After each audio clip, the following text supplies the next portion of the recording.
سورۃ الانشراح، بسم اللہ الرحمن الرحیم، الم نشرح لک صدرک ووضعنا عنک وزرک الذی انقض ظہرک ورفعنا لک ذکرک۔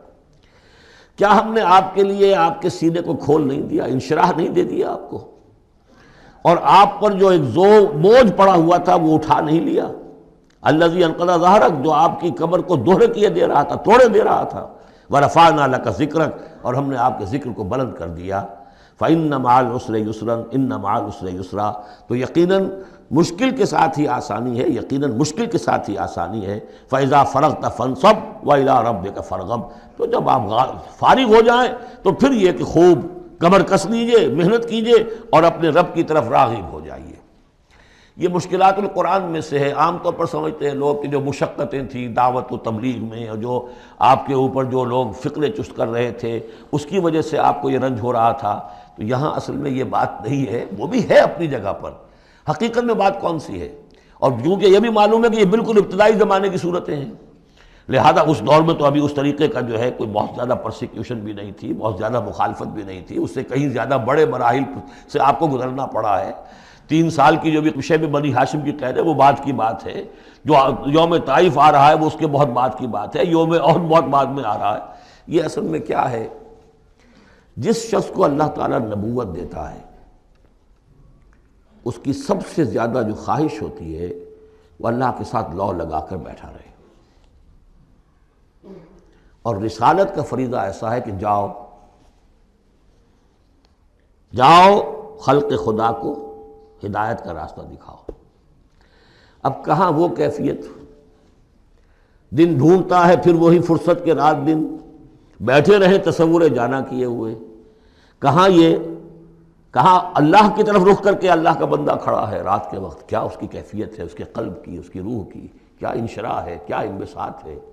کن بلندیوں پر اس وقت وہ ہے، کس روحانی وسعتوں کے اندر جو ہے وہ اس وقت پیراکی کر رہا ہے، اور کب جا رہے کسی نے کہہ دیا پاگل ہے، کسی نے کہہ دیا کہ یہ تو مجنون ہے، دیکھو ذرا یہ شخص ہے جو کہتا ہے آپ کے معبودوں کو کہ یہ غلط ہے۔ اب اس کا ایک تقدر ہو رہا ہے دل کے اوپر، کہاں وہ کیفیت۔ علامہ اقبال نے اسے لکھا ہے، 4th لیکچر ہے ان کا جو خطبات میں سے شیخ عبد القدوس گنگوہی رحمۃ اللہ علیہ کا قول دیا ہے۔ وہ کہیں کسی کیفیت میں بیٹھے ہوئے تھے اسی طرح مراقبے میں، اچانک اقامت کی آواز آ گئی، اب جماعت کھڑی ہو رہی ہے،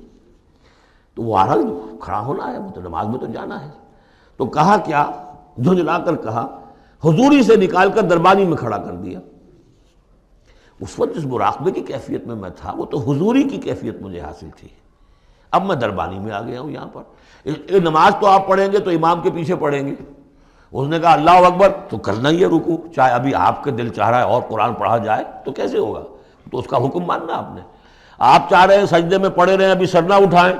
لیکن وہ تو کہے گا اللہ اکبر، تو وہ سر آپ نے اٹھانا ہی ہے۔ تو وہ ایک اور نظام ہے، وہ نظام با جماعت ہے، اس سے ایک جماعت کی تشکیل جو ہے وہ مطلوب ہے، اور ایک ہے انسان کا اپنا روحانی طرف ہو، اس کے کچھ اور تقاضے ہوتے ہیں۔ تو جیسے حضرت موسیٰ سے کہا گیا، ہر دفعہ آپ نے دیکھا اذهب الى فرعون انه طغى، اور وہ اگر وہیں پر رہتے ڈیرا لگا دیتے، ہر وقت گفتگو ہو رہی ہے، مخاطبہ مکالمہ مل رہا ہے، تو جو لذت اس میں تھی، اس کے اندر جو ہے وہ جو مشقت ہے وہ یہ تھی۔ رفتہ رفتہ پھر آپ کا مزاج اس کا خوگر ہوا ہے، اور پھر یہ کہ جب اللہ تعالیٰ نے اس میں بہت سے لوگوں کو بھی شامل کر دیا، پھر وہ جو تسکین پیدا ہوئی کہ ایک شخص وہ ہوتا ہے جو اکیلا، اس کو مولانا روم نے بڑی خوبصورتی سے بارش کا ایک بتایا ہے مثال، کہ بارش میں ایک مرحلہ ہوتا ہے کہ سمندر سے بخارات اوپر جا رہے ہیں، نہایت صاف شفاف، اس میں تو کوئی قدورت نہیں ہوتی، وہ تو ڈسٹلڈ واٹر جا رہا ہے۔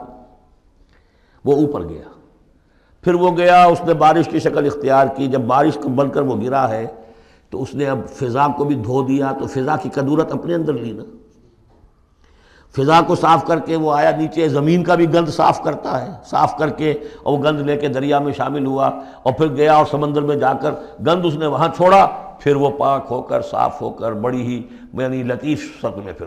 یہ ہو رہی ہے، یہ ہے ایک سیر الی اللہ، اللہ کی طرف بڑھا جا رہا ہے۔ رات کو اللہ کا بندہ کھڑا ہے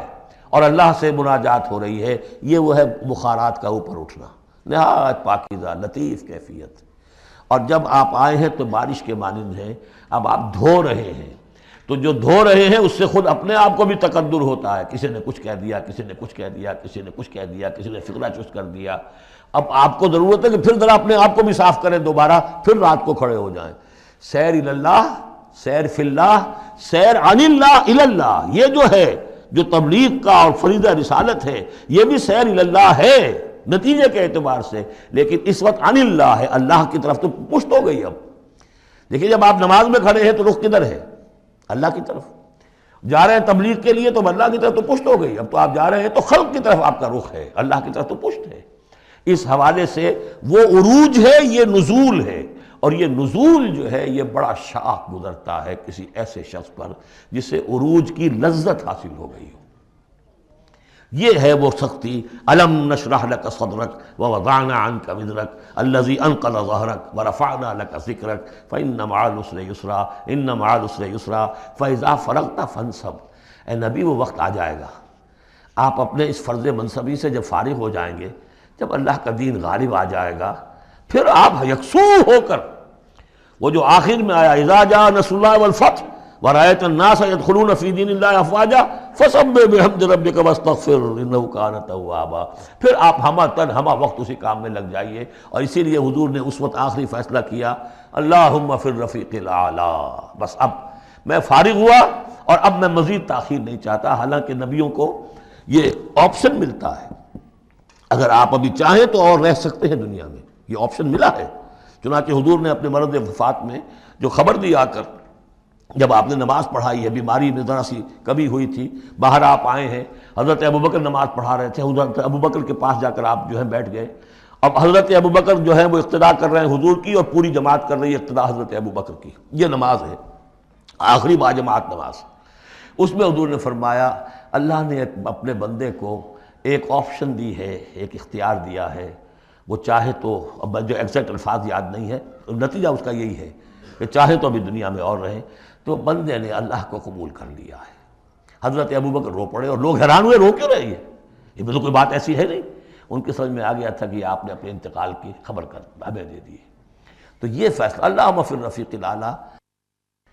یہ جو شاخ گزر رہا تھا نا، یہ دنیا کے اندر معاملہ دعوت و تبلیغ، یہ اس روحانی جو ربط ہوتا ہے اللہ کے ساتھ، اس کے اعتبار سے اس میں رکھنا پڑتا ہے، کہاں وہ کیفیت، کہاں یہ کیفیت۔ اور اس کی وجہ سے جلدی آپ نے فرمائی، میں سمجھتا ہوں کہ اگر ابھی جو لوگ، یہ اتنا عظیم انقلاب برپا ہوا تھا عرب میں، اور رأیت الناس يدخلون فی دین اللہ افواجا، ان کی ابھی بڑی تربیت کی ضرورت تھی۔ یہ تربیت کے مراحل ابھی ان کے پورے نہیں ہوئے تھے۔ یہ تو صرف مکے اور مدینے کے لوگ تھے جو آپ کی تربیت سے اس طریقے سے بہرہ اندوز ہوئے اور ان مستفید ہوئے۔ یہ جو پورا عرب جو ہے ایمان لے آیا، اور ان کو تو آپ کی تربیت کا ابھی وقت نہیں ملا۔ بہرحال جب یہ کام ہو چکے گا اے محمد، تو بس پھر آپ ہمہ تن ہمہ وقت اللہ کی طرف متوجہ ہو جائیے۔